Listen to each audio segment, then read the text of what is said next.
RBI की monetary policy बैठक से ठीक पहले निवेशकों ने सतर्क रुख अपनाया, जिसके चलते पूरे दिन बाजार में उतार चढ़ाव बना रहा।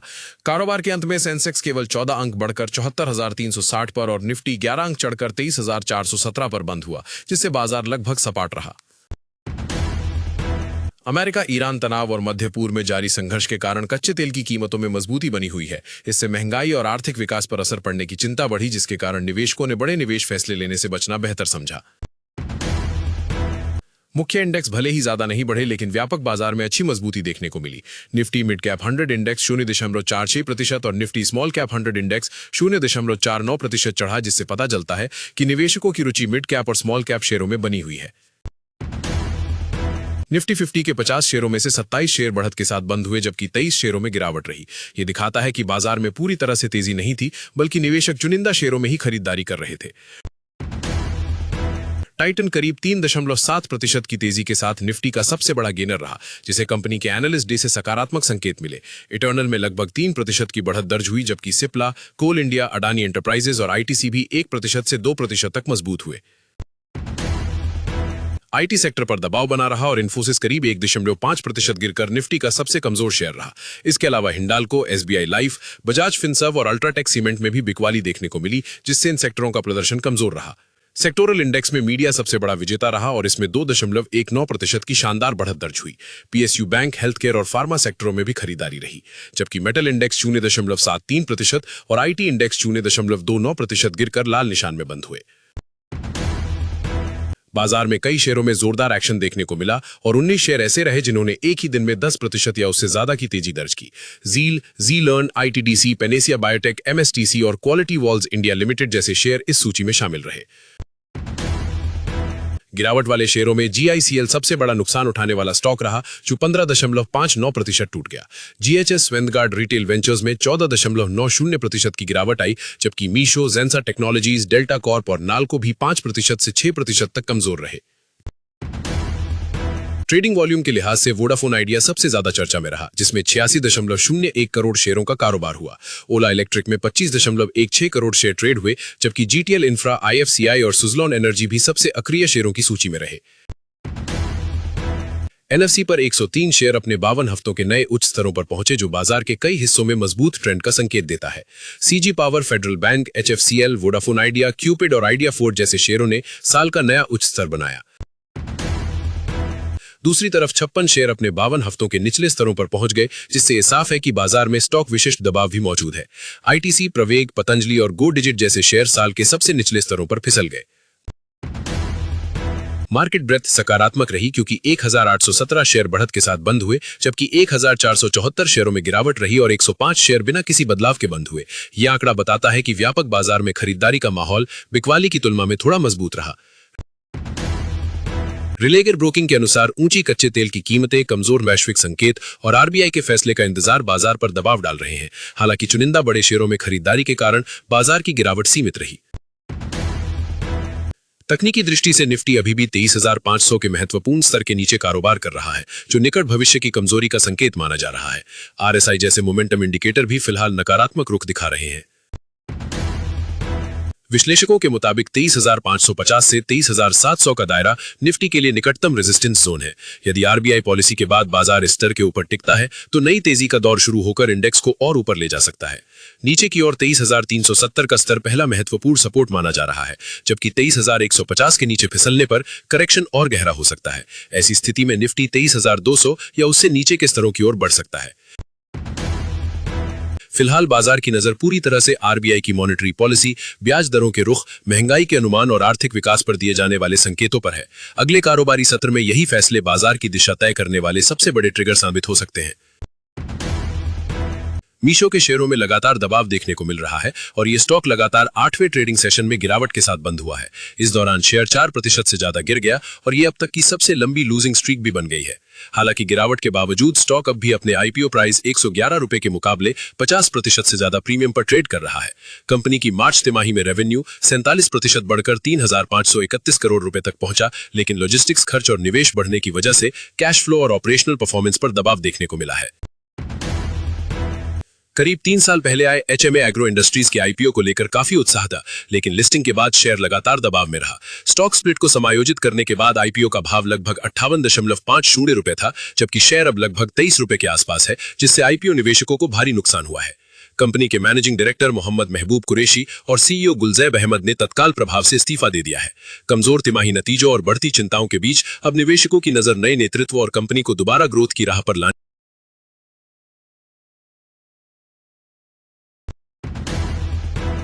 राजेश एक्सपोर्ट्स का शेयर अपने 1029.70 रुपए के हाई से टूटकर करीब 100 रुपए के स्तर तक आ गया और 4 जून 2026 को 109.38 से गिरकर 103.92 पर खुलते ही लोअर सर्किट में फंस गया, जिससे निवेशकों में भारी घबराहट और बिकवाली देखी गई। सेबी के 109 पन्नों के अंतरिम आदेश में आरोप है कि 2020-21 से 2024-25 के बीच कंपनी ने करीब 15.15 लाख करोड़ रुपए की आमदनी दिखाई, जिसमें 99.8% हिस्सा असत्यापित था। साथ ही गोल्ड बिजनेस, विदेशी सब्सिडरी और कई व्यक्तिगत लेन देन को गलत तरीके से कंपनी की आमदनी दिखाने के गंभीर आरोप लगे हैं। इसी आधार पर सेबी ने प्रमोटर राजेश मेहता पर ट्रेडिंग बैन, फॉरेंसिक ऑडिट और एनएफआरए जांच जैसे बड़े कदम उठाए हैं, जबकि कंपनी इसे अंतरिम आदेश बताकर आरोपों से इनकार कर रही है। एलआईसी 10.8% जैसी बड़ी हिस्सेदारी होने से अब पूरा मामला बाजार के लिए हाई रिस्क निगरानी में आ गया है। ओलेक्ट्रा ग्रीन टेक का मानना है कि सरकार की पुरानी गाड़ियों को बदलने की योजना इलेक्ट्रिक बस इंडस्ट्री के लिए बड़ा अवसर बन सकती है। कंपनी के मुताबिक पुराने वाहनों की जगह आने वाले नए वाहनों में इलेक्ट्रिक बसों की हिस्सेदारी तेजी से बढ़ सकती है। फिलहाल देश में 17,000 से 18,000 इलेक्ट्रिक बसें संचालित हो रही हैं और ओलेक्ट्रा ग्रीन टेक के अनुसार इंडस्ट्री बढ़ती मांग को पूरा करने के लिए तैयार है। कंपनी की वर्तमान उत्पादन क्षमता 5,000 बस सालाना है, जिसे जरूरत पड़ने पर 6 महीनों में बढ़ाकर 10,000 बस तक किया जा सकता है। ओलेक्ट्रा ग्रीन टेक के पास इस समय करीब 10,000 वाहनों का मजबूत ऑर्डर बुक है, जिसकी डिलीवरी अगले 24 महीनों में की जानी है। ये कंपनी के लिए आने वाले वर्षों में मजबूत राजस्व वृद्धि और कारोबार की बेहतर दृश्यता का संकेत देता है। गो डिजिट जनरल इंश्योरेंस में ब्लॉक डील विंडो के जरिए करीब 33 लाख शेयरों का बड़ा सौदा हुआ, जो कंपनी के लगभग 0.40% इक्विटी और करीब 100 करोड़ रुपए की वैल्यू के बराबर है। यह डील 302.25 रुपए प्रति शेयर पर हुई। बीपीसीएल के लिए मई 2026 के बिक्री आंकड़े सकारात्मक रहे हैं। कंपनी की डीजल बिक्री सालाना आधार पर 6.72% बढ़ी है, जो ये संकेत देती है कि परिवहन, लॉजिस्टिक्स और औद्योगिक गतिविधियां देश में मजबूत बनी हुई हैं। पेट्रोल की बिक्री भी मई में 4.29% बढ़ी है, जिससे निजी वाहनों के उपयोग और यात्रा से जुड़ी मांग में मजबूती दिखाई देती है। कुल मिलाकर ये आंकड़े देश में स्वस्थ ईंधन की मांग और आर्थिक गतिविधियों की स्थिरता का संकेत देते हैं। केंद्रीय मंत्री नितिन गडकरी ने कहा है कि भारत में कम गुणवत्ता वाले कोयले से मेथनॉल बनाने के नए प्रोजेक्ट शुरू किए जाएंगे। इससे ऊर्जा आयात पर निर्भरता कम हो सकती है और घरेलू संसाधनों का बेहतर उपयोग संभव होगा। नितिन गडकरी के मुताबिक आने वाले समय में हाइड्रोजन से चलने वाली बसें और ट्रक सड़कों पर दिखाई दे सकते हैं। सरकार स्वच्छ ईंधन और ग्रीन टेक्नोलॉजी के जरिए परिवहन क्षेत्र को अधिक पर्यावरण अनुकूल बनाने पर जोर दे रही है।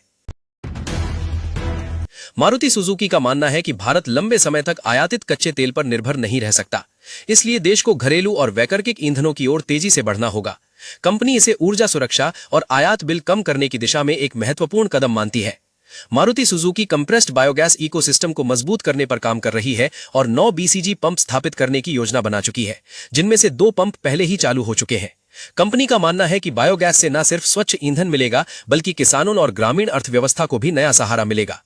पेट्रोलियम मंत्री हरदीप सिंह पुरी ने साफ कहा है कि पश्चिम एशिया में जारी तनाव के बावजूद भारत में पेट्रोल और डीजल की सप्लाई पूरी तरह सामान्य बनी हुई है।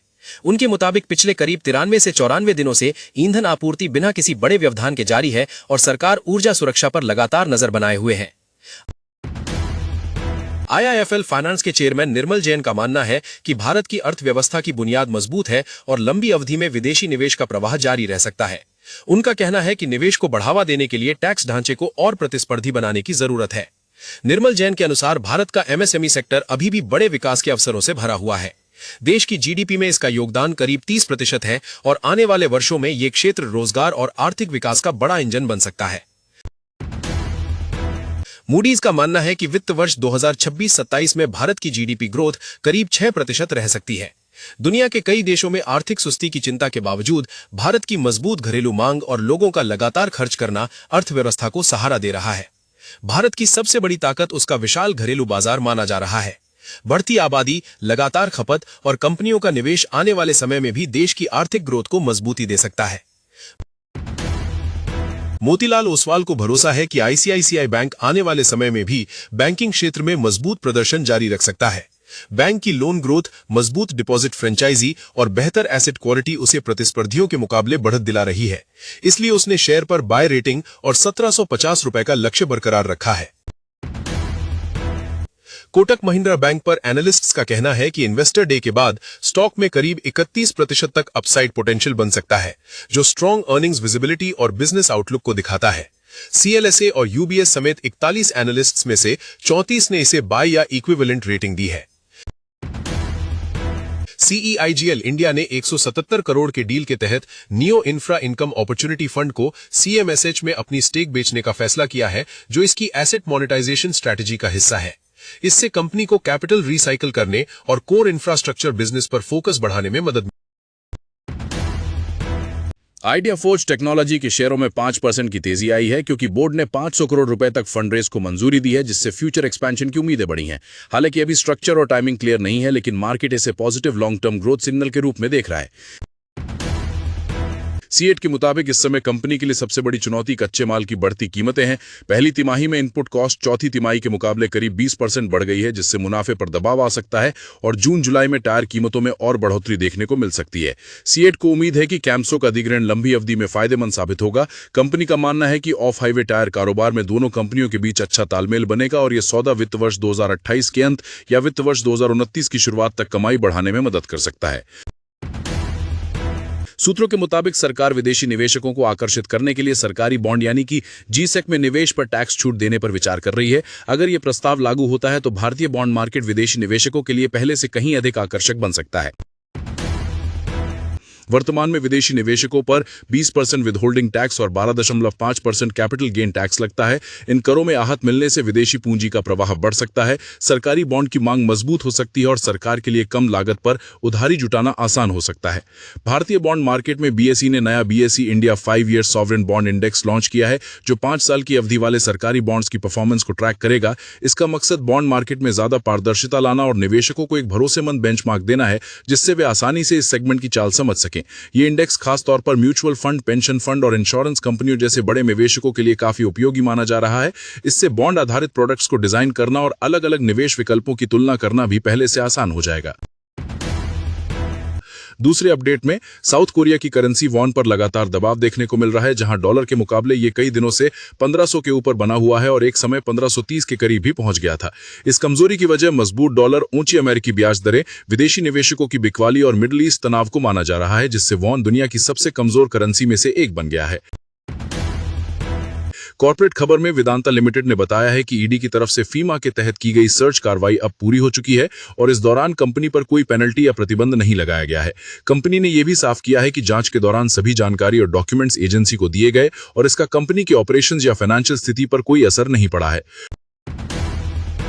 गोल्ड की कीमतों में गुरुवार को मजबूत तेजी देखने को मिली है, जहां MCX पर अगस्त कॉन्ट्रैक्ट करीब 926 यानी कि 0.58% बढ़कर 1,59,000 रुपए प्रति 10 ग्राम के लेवल तक पहुंच गया है। ये तेजी ट्रेडर्स की नई खरीदारी और ग्लोबल मार्केट की मजबूती की वजह से देखने को मिली है।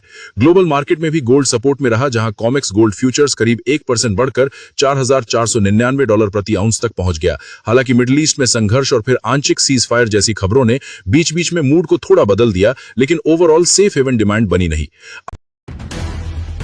IME कैपिटल के CEO आशी आनंद ने अपने पोर्टफोलियो का करीब 10% हिस्सा ग्लोबल पावर इक्विपमेंट और इंफ्रास्ट्रक्चर सप्लाई चेन कंपनियों में लगाया है, क्योंकि इन्हें इंटरनेशनल मैन्युफैक्चरिंग डिमांड का सीधा फायदा मिल सकता है। साथ ही वे AI लिंक्ड कैपिटल गुड्स और GLP-1 जैसे नए ग्रोथ थीम्स पर बढ़ रहे हैं, जबकि IT और रियल एस्टेट से धीरे धीरे एग्जिट कर रहे हैं, क्योंकि वहां नियर टर्म ग्रोथ